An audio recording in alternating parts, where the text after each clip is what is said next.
Welcome, everybody, to episode 131 of the Below Average Joe's MMA podcast. It's Friday. That means, once again, we're here at the end of another week to give you all the MMA Weekend Preview. Dominic Salee, before we get into the MMA, yes, we got to let people know that Stranger Things Season 4 has is aired on its early. way back. It's came a little early this year because and it's actually airing in Dominic's backyard. So yes, Dominic, how you doing? Would you like to explain to the viewers? I'm still not well. So last night, I like to call myself the pool boy, I guess, of the family, as we've documented this process of the family pool. Sure, 100% done. 100% done. And I wish it wasn't, because last night I was bored. Just hanging out. Just got done taking notes for the show. And I go out back to clean the pool, get the leaves out because we got trees in the back and all that stuff. So, I'm just doing what a good pool guy does. That's all. And, there's the skimmer is what they call it, where you pull out the basket. That's where all the leaves are. They get sucked in so it doesn't keep the pool dirty. So first off, I pull the lid. Spider the size of Alaska crawling around inside of there. That was already a huge red flag.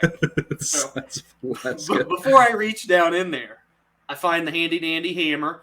I bring that over, whack the spider a few times, make sure I can get in safely. All right.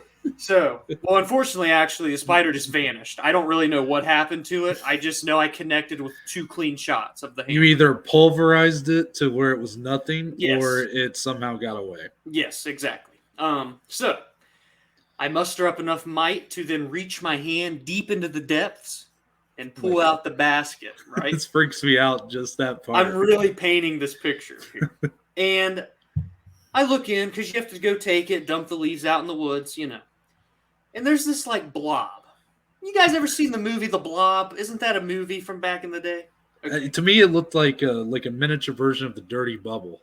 Yes, that is the perfect example. So I'm like, what the hell is this thing? That's to keep it on the lighter side of curse words that were going on in my head. Right. So I take the hammer again, I give it a little poke, and I'm like, it's like a squishy, hard shell kind of thing.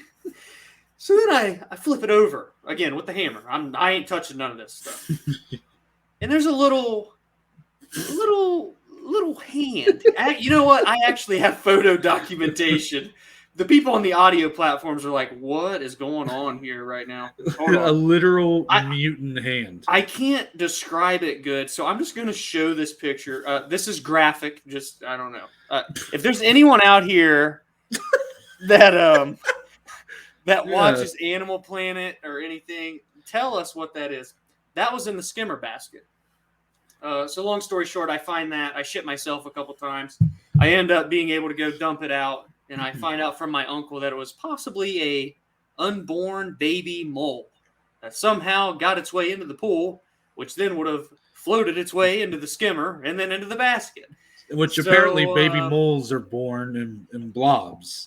Again, anyone can confirm this. Please do. So now I'm never swimming in the pool again until next year. That was my night last night. It's much better tonight being in the studio. Noah, did you have any run-ins with any creatures last night? No, I can't say I did, Dominic, to be honest with you. There's actually, you know what's... Actually, I guess there was a bit of a something. Okay. So this is kind of funny, actually, that this is coming up. So I have, the 2 bar stools that I threw. I threw a wad of hundreds at you. And said, your package deal. Give me your furniture. Yes. So I have those 2 bar stools you gave me. So I sit one out on, I don't know what to call, I call it like a porch, but so whenever I talk about porch drinking, you guys, that's at a different, that's not at my apartment. That's at a friend's house who has an actual normal sized porch, and it's a house. But at my apartment, you have the 4 stairs that lead up to a mini deck. porch or a little patio. Yeah, something like that. That leads, you know what I mean? Like a platform right there. Yes.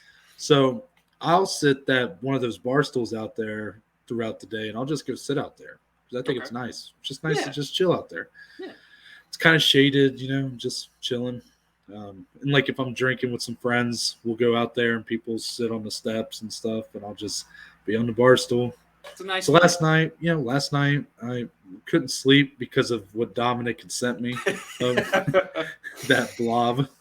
So I'm sitting out there, and I don't know why. Like maybe this is normal, but I kept seeing something fly around, and most people probably would think bird, Right. but for some reason it immediately like freaked me out. Okay. And in my head I'm like, do birds not fly at night? Have I never seen this before?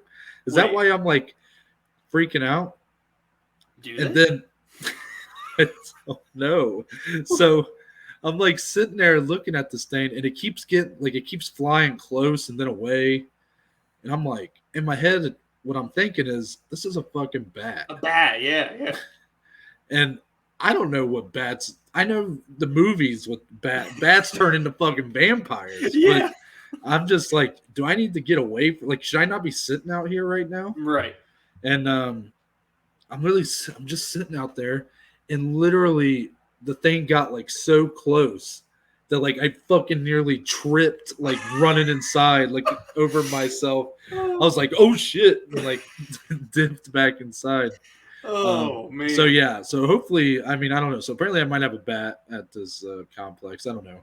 And I have a Demogorgon in my backyard. yeah. So I guess we both have had our run-ins with some vermin. Alrighty. Well. But you know what's a good way to get our mind off of that? Some violence. Talking a little MMA, Dominic. Yes, sir. So before we get into kind of the fights that are going on this weekend, we got one pretty good fight announcement to talk about here. It's happening at UFC 266 on September 25th. The 8th ranked lightweight of the world, Dan Hooker. We ain't seen him since his unfortunate knockout loss to Michael Chandler that started the year off hot. He's back, and he's going up against the unranked, but on the way up, Nasrat Haqparast. Dominic, this fight came out of nowhere, I would say, for both of us, and I would like to think the majority of the fan base felt similar as well. Do you have any thoughts, I guess, maybe why this fight got booked, or just your thoughts on the fight itself? I know I have my theories based on some of what I was reading, but if you want to elaborate on yours. I'll let you go on like why you think the fight came about, and I'll go with the stylistic matchup here. It's honestly pretty intriguing, but like you said, it's super random because you have a top 10 guy in Dan Hooker, a pretty big name really for the lightweight division, against a surging prospect that's not even ranked right now in Nasrat, but we know that this guy's a stud and has a lot of potential. So if you're him, this is a win-win here. Even if you go out and lose, you're still getting a big platform. You're fighting a top 10 guy. You have nothing to lose. But for Dan Hooker, this is quite a risky fight, in my opinion, because not only is it a tough stylistic matchup, but again, when it's someone that has no rank, is a young prospect, they could snatch that ranking right out from under you should they win, and then he would be left in a very odd spot. So in that sense, it's a very interesting fight for both of their career trajectories. And the fight itself, dare I say, should be a banger. I mean, when isn't Hooker in one anyways? And it's a real tough test to see how good Nasrat really is. Yeah, I saw a few theories. This is getting into maybe why this fight came about, despite how random it is. Dan Hooker, it was kind of documented that his, since he is from, New Zealand, Australia? New Zealand, yeah. The quarantine period for one, go to the United States and then turn around and go back. Or was that fight in Abu Dhabi? Yeah, it was. The last one was, yeah. Yeah, okay. But regardless, the quarantine period to go in and out of the country for New Zealand is pretty steep. Yeah. Even in comparison to what a lot of countries are doing, and there's a lot of countries that are implementing that kind of stuff. So he got knocked out by Michael Chandler in like less than 3 minutes. Yeah. So it was a very tough loss for him because then he had to quarantine for like 2 more weeks or something. Didn't get to see his family for essentially over a month. Just a really tough time for him. His teammate Alexandre Volkanovski is on this card in a title fight with Brian Ortega. A lot of people think maybe because those two will be able to quarantine together that there will be that might have been the reason why he wanted to be on this card. Yeah. And it just so happened Haqparast was really the only guy willing to step up on that weekend. That does make sense to me. I like that Dan Hooker wants to stay active. I think this is the proper time for him to come back.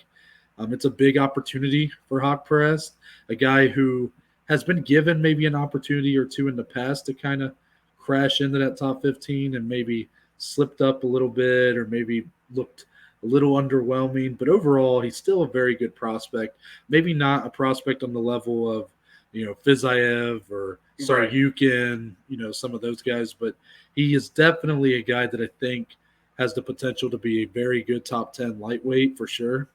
And Dan Hooker, while on a 2-fight losing streak, and it could have been easily 3 if that him and Felder, that was a very iffy decision.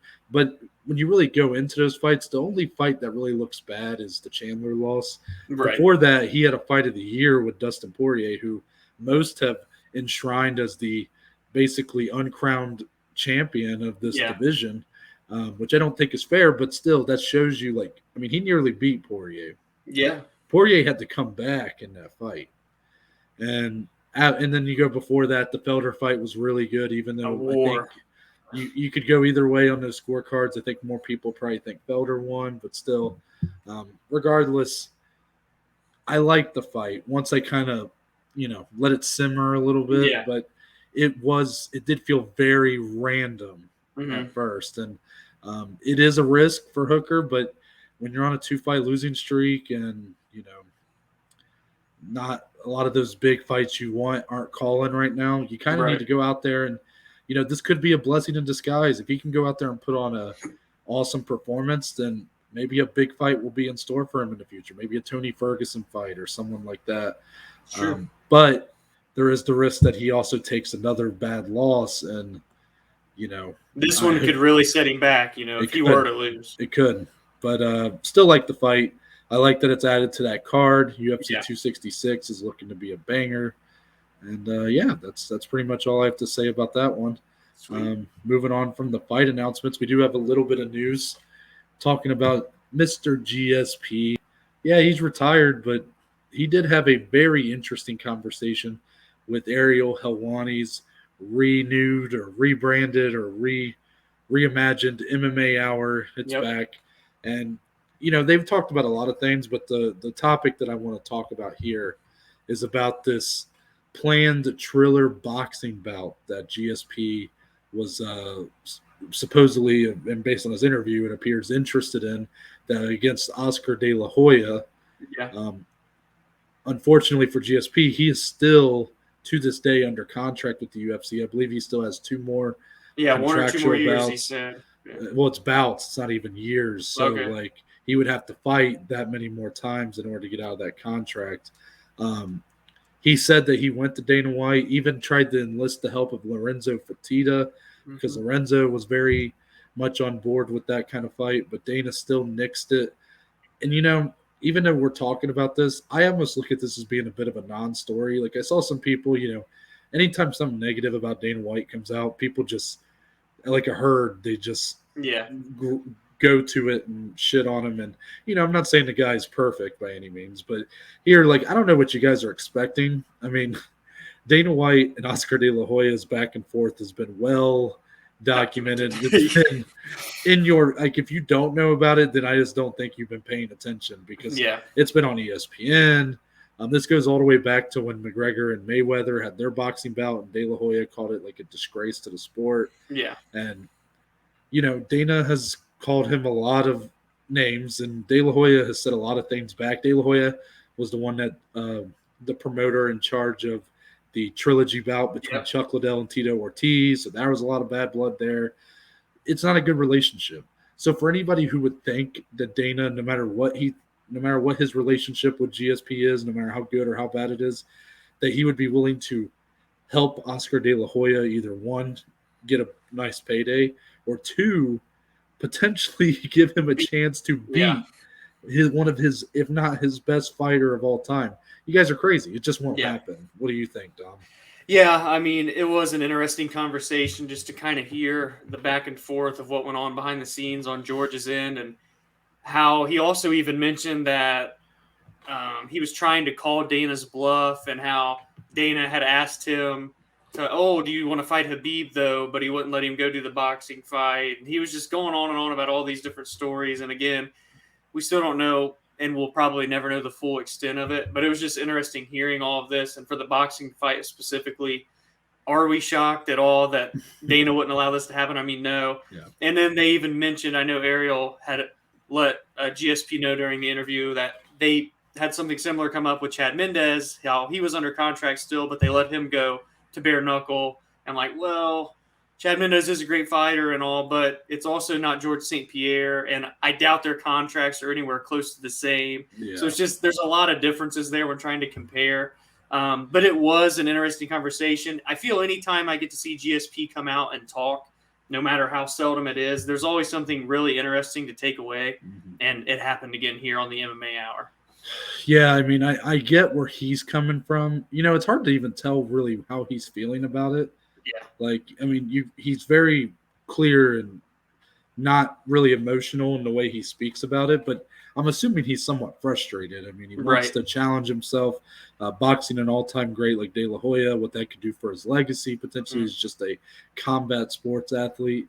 I'm sure that is intriguing, and he apparently loved the pitch that Triller gave him, which kind of surprises me. GSP has done a very good job of kind of transitioning out of fighting to being a bit of a businessman. Yeah. He does seem very successful on that end.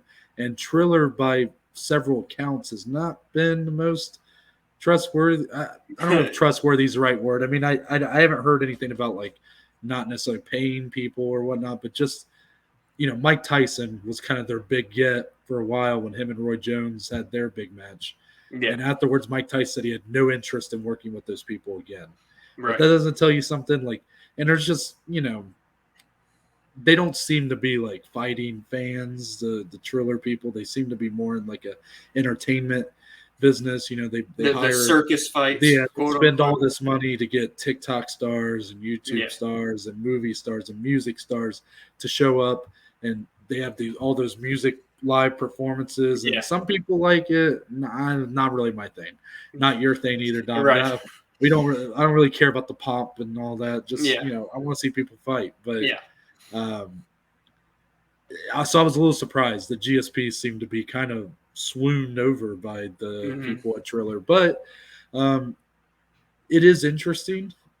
I kind of wonder, you know, there is maybe a little bit more to talk about when it comes to, I guess, it does appear there probably was a little bit of politicking behind the scenes. It kind of, you start to place the pieces, and it starts to really make sense, you know.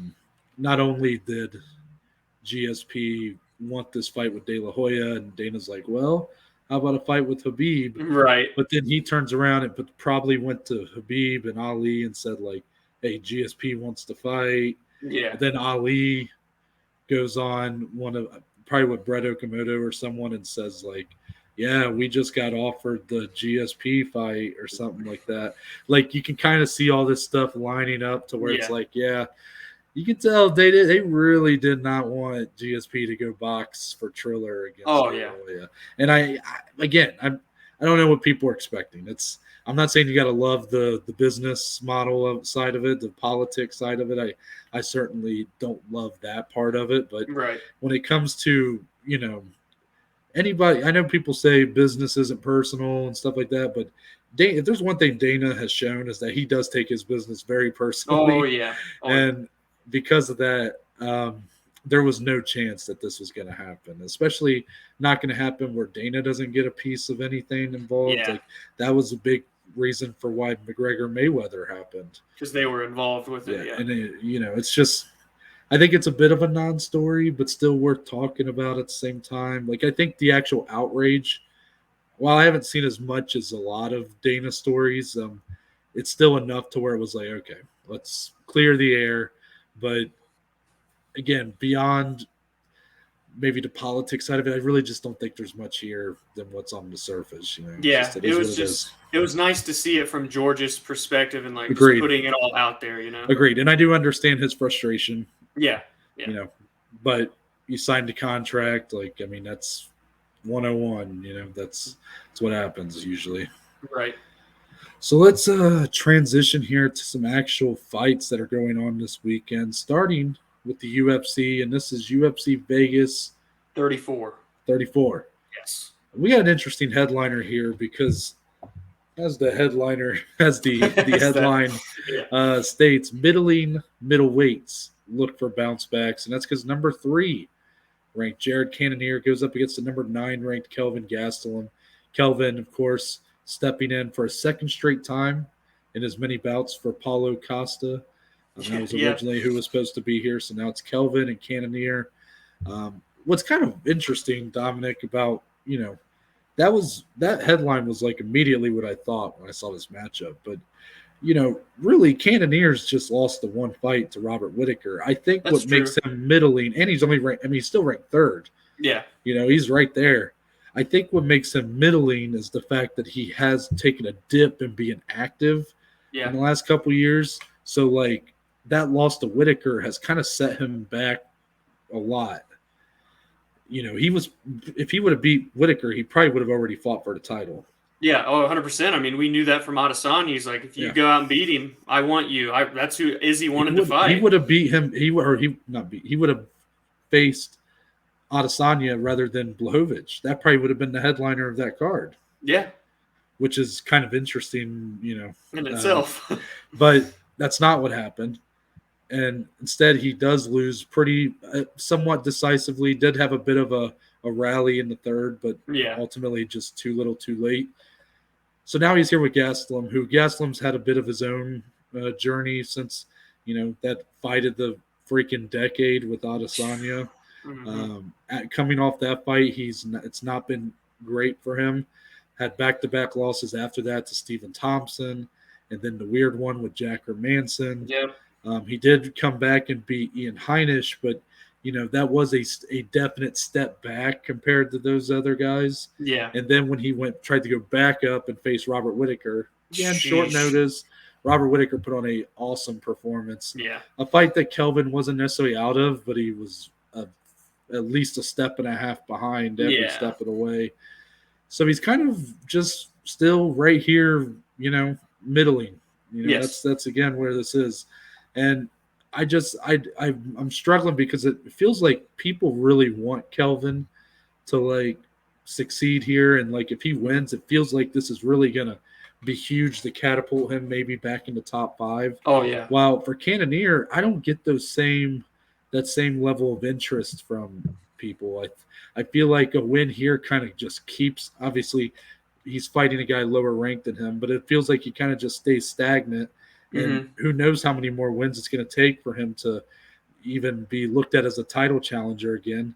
Age is a factor for him as well. Yeah, 37. 37. I mean, not easy. So, Dominic, with all that being said, what do you think of this matchup? And, maybe if you want to throw in who do you think has more to lose here or more to gain, then that would be good too. Yeah, it is interesting because I just want to start by talking about Kelvin, actually, because this guy, he's coming in. This is going to be his 20th UFC fight, and it just feels like ever since the day that he won tough as an underdog, by the way, by beating Uriah Hall, he's always just fought and inched and clawed against the toughest of competition. This man deserves all the respect in the world. He'll show up on short notice. He'll fight the top 5 guys. He'll win some, he'll lose some, but he just never shies away from any competition, and it's no different here. Stepping in on short notice, I mean, this one not as short as the Whittaker fight, but still short notice, to fight Cannonier here. And I think for Jared, coming off of that loss to Robert, where it was a very tough one for him because, like you had mentioned, he was 3-0 at middleweight before that fight, on his way to a title shot, and then loses relatively convincingly. So both guys coming in off of losses to Robert Whittaker.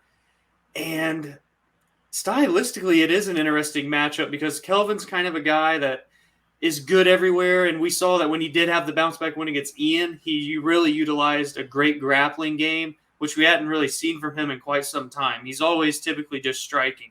And for Jared, kind of the same deal. I mean, probably not as great on the ground as Kelvin, but carries a lot of power in his hands, isn't afraid to get into a barn burner. I think it could play out to be a pretty competitive bout because I just feel they're so closely compared, no matter if it's 3 versus 9. Don't let the rankings fool you. I think this is going to be a lot closer and competitive in all aspects than what people may think. I really think the result of this fight is going to be there's going to be a lot to take away from.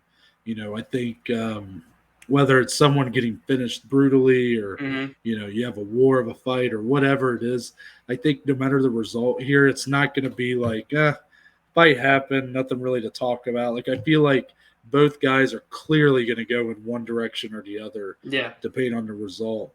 And yeah, I mean, when it comes to the actual style of the fight, Kelvin Gastelum has some great hand speed, but Jared Cannonier is going to be the faster guy in terms of moving around the octagon. Kelvin is a bit flat-footed, a bit, he does that. He's always had that kind of pudgy frame to him. Yeah. So it'll be an interesting battle there in terms of speed because if they get into a firefight, I like Kelvin's chances with his the speed of his hands, but his combinations. Cannonier does carry power in his hands. Cannonier is just going to be interesting to see how Kelvin looks to cut off it, if he'll be able to cut off the cage and things like that. Because Cannonier is shows a lot of movement early on, especially, and it kind of carried. In the Whitaker fight, he did that for all 3 rounds, even after he'd been battered a little bit. So, I'm looking to see how Kelvin maybe implement some grappling, look to take it down. I would like to think try to slow down Cannonier a little bit because the Cannonier does kind of shoot out like a missile, But it is a good fight. It's a good headliner for this otherwise pretty unremarkable card for the UFC, and there are some. It does feel like a fight that matters, which is what you want. Yeah, and I'll be curious to see also, too, just because it is the main event, how the 5 rounds will come into play. Because you'd like to think it would probably favor Gastelum, being that we've seen him go there, whether it's in a losing effort or not.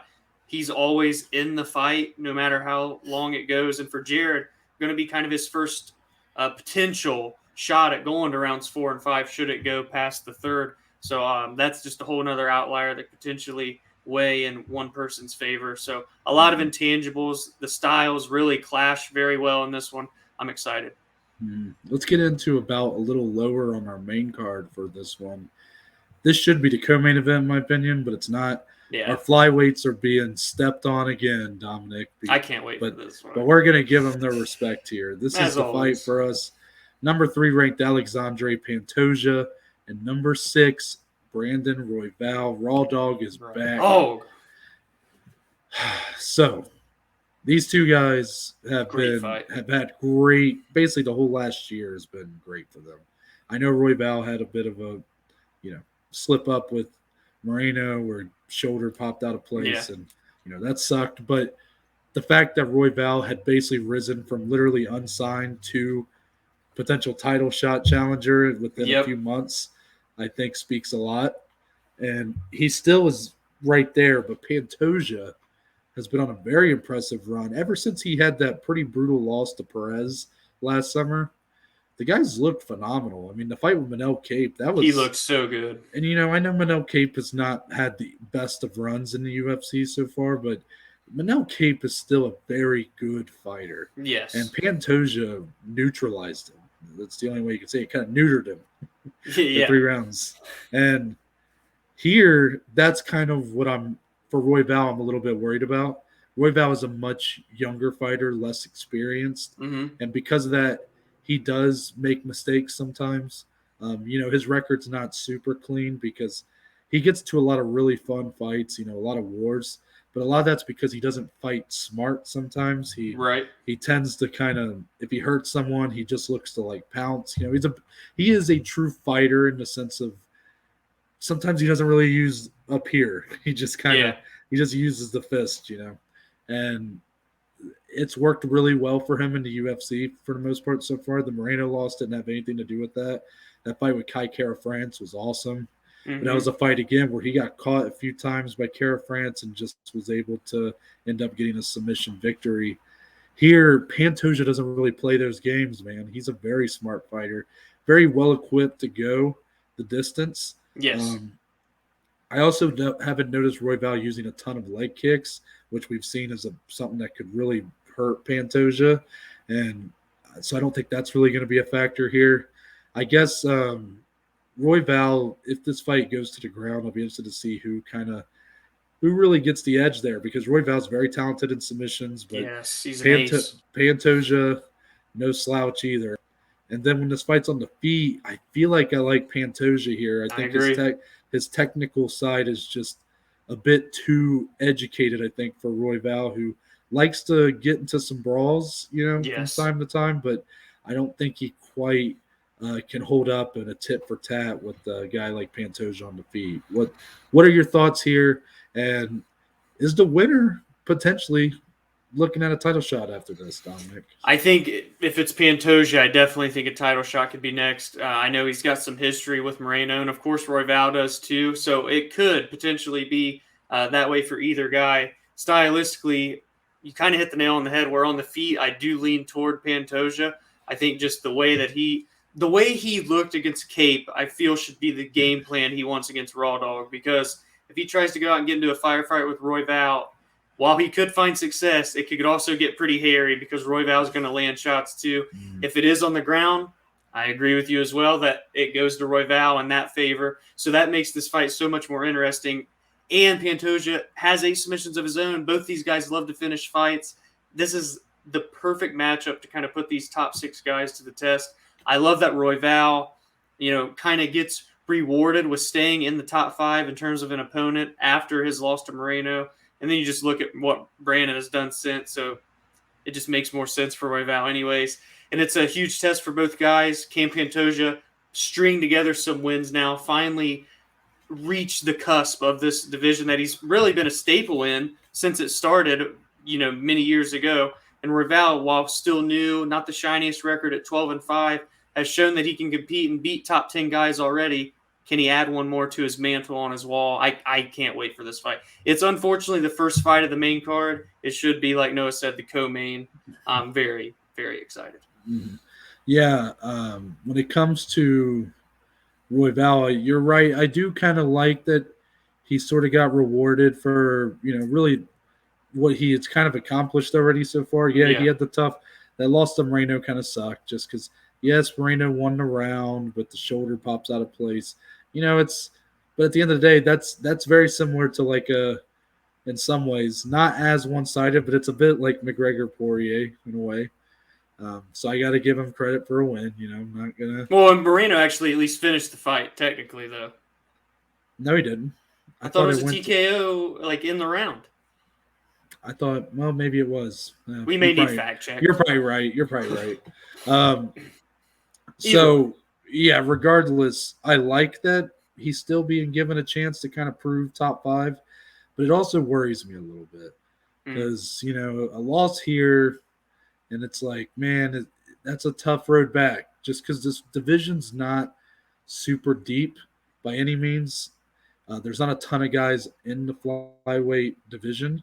So, therefore, you're not seeing a lot of new guys rise to the top, if that makes sense.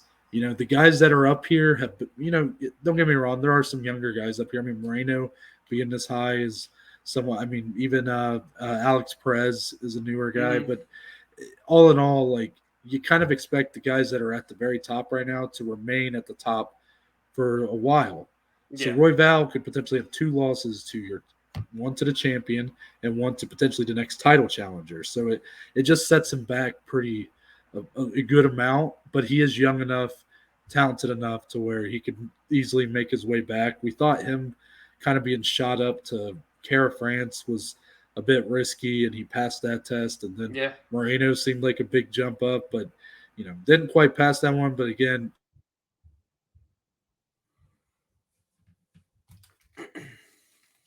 there was enough. Regardless, I love the fight. That's all that really matters. I think it's going to be a fight that really steals the show here. opens up the main card. Probably gonna be up there for fight of the night. I mean, it might not be a war, yeah. but when Raw Dog gets involved, you just never know. So, that's pretty much it for this fight, though. Truthfully, and really for this card, the rest of the card, there's not a ton here. We actually decided not to talk about any. Yeah, we don't have the here. rest category, do we? Today? I mean, you do have Clay Guida in the co-main event, but he's fighting Mark Madsen, I think is his name, and Mark Madsen's looked okay, but I don't know. It's like, is it Clay Guida's a legend, but is he really someone you want to talk about anymore? Like, I don't know. That fight doesn't really do anything for me. Right. So we're gonna hop over into Bellator because yes, that's right. We do have Bellator action this weekend, but unfortunately, this card's worse than the UFC one. Which, I mean, that's a high bar to expect Bellator to reach every week. But true. It's not a great card. Just look at that headliner. Old Dog Shine Bright in South Dakota. My favorite part about it is that it's happening in South Dakota, to be honest. Like, I want to hop on a plane right now and go to this fight. No disrespect to anybody who listens or watches from South Dakota, but not typically a place you would expect to see some MMA. I know. And not high-level MMA. It. Yeah, I mean, I like it. But Bellator 265 happening Friday. Yes, so the day you're hearing or watching this. Your headliner is a fight at heavyweight where the number 3 ranked Cheick Kongo. That's right, Cheick Kongo, 46 years old. Yes. Yeah. Is going up against the 41-year-old Sergei Kharitonov. This is technically Kharitonov's, I believe, 3rd stint in Bellator. He tends to kind of fight once or twice in Bellator, then he kind of bounces and then comes back. And he comes back. So that's why he's technically unranked, but probably falls right in there with Kongo at this point. Mm-hmm. So this fight's interesting because you have two guys that are well past their primes. Kharitonov has probably showed a little bit more that he has left in the tank, but Cheick Kongo, you could just tell he's not the freak that he was, back in his prime with the UFC, but he still kind of has been making a decent run here in this very thin Bellator heavyweight division. He headlined our first card in Paris. That was in a losing effort, I believe, against Tim Johnson. Mm-hmm. But here he is against Kharitonov in South Dakota. And I guess here, Dominic, all I really want from this fight is I just don't want it to put me to sleep. Right. is that and I say that I don't want to be mean. It's just, how high of expectations can you really have when the combined age of the entrants, like you said, was 87 years old? It's a tough fight to expect like fireworks out of. But you do have the grappler more heavy in Kharitonov, and more of for Kongo, he's a bit more striking, but also a bit more clinch heavy. So you do have some interesting battles if this fight goes into the clinch a lot. Will Kongo be able to land some of those knees that he's notorious for, or will Kharitonov be able to kind of take him down? But beyond that, I just hope this fight doesn't put me to sleep. Yeah, I mean, maybe someone goes to sleep in the fight, or maybe someone goes to sleep watching.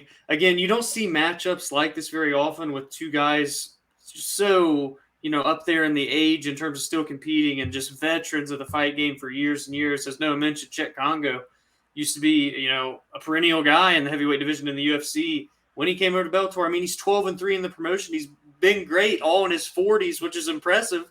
But it's not the same guy, and you still see that when he goes out there and fights. I'll be curious to see how it goes. Also, being that it is a 5-round main event, I would like to think it favors Kongo simply because he's been in a lot of drawn-out decisions, whereas Sergei, he's either going to finish you early or he's going to get finished. So it could very well go into Cheick's favor the longer the fight goes. We know he still has the power, so he can obviously land shots. Can Sergei land the takedowns and not only get the takedown, but can he hold a guy like Cheick Kongo down for a reasonable amount of time? So there's a couple fun intangibles to the fight. Maybe it's fun. Maybe it's not, but it's the Bellator headliner. We had to talk about it. All I want is that I just don't want it to put me to sleep. I want to enjoy. I want to be able to stay up late, It's not a school night. It's not a work night. That's true. I want to stay up late on Friday. You want to party with the boys and girls in South Dakota. Yeah, exactly. But nothing else to really talk about on that Bellator card. Again, not the most extensive list of fights that really excite us for this weekend, but some definite ones that you guys should look to check out. Even on that UFC card, you have a sandwich there, shit sandwich, if you will. Of the bread is fantastic. Your opening bout on that main card, flyweight's going at it. We love that fight. Main event really good at middleweight, and then you have a lot of shit in the middle. Some of that shit might end up tasting pretty good. Some of it might end up not. That was an interesting analogy. While the Bellator card, it's just the rest of it's kind of whatever. But that's it for the MMA Weekend Preview. Yeah, a bit slow week. Side. Slow week, But yeah, give us your thoughts on the fights happening this weekend. And then next week will be a 2-episode week.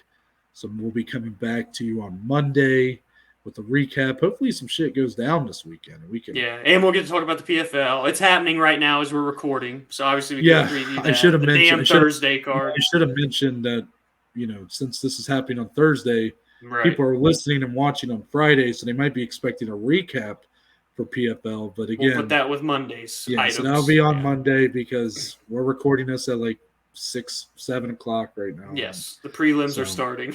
So regardless, we'll see you guys on Monday. But Dominic, till then, tell the good people where they can find you on social media. You can find me on Twitter, on Instagram, at DSlee14. More importantly, find the podcast on Twitter, on Instagram, at BAJ_MMA podcast. Go follow us, interact with us, engage with us. We got polls. We got video clips. We got Instagram stories. We got all the fun stuff. Yeah, anyways, Noah, go ahead and tell them. Wow, they really sold our social media very well there. You'll fill them in on all the links, all right? Yeah, the links to the links here. So for me, if you go to Twitter or Instagram at NTBaker, never, ever, ever forget the underscore. That's, again, at NTBaker_. There's a link in my bio that'll lead you to the link tree, which provides you with links to all the platforms that the podcast is on, along with our social media platforms. So the Twitter, the Instagram, YouTube channel, and Spotify, Google, and Apple Podcast. It's all on there. And there's a couple links for today's sponsor, Anchor. Shout out to Anchor. Shout out. If you want to leave a voice message, you can do it there. Give us your thoughts on these fights. Or what was in my backyard. Yeah. If you want to ask us a question or anything, you can do it there as well, and we'll feature it on the show. Also, there's a link on there if you want to become a supporter of the podcast. I did do my laundry, so I don't necessarily need the $1.75 anymore. But if you guys would like to leave that minimum $1.99 donation, or more, then I can do another load of laundry. And that would just be fantastic. So, again, you can find all that Twitter, Instagram at NTBaker_. But that's it. We're out. We'll see y'all on Monday.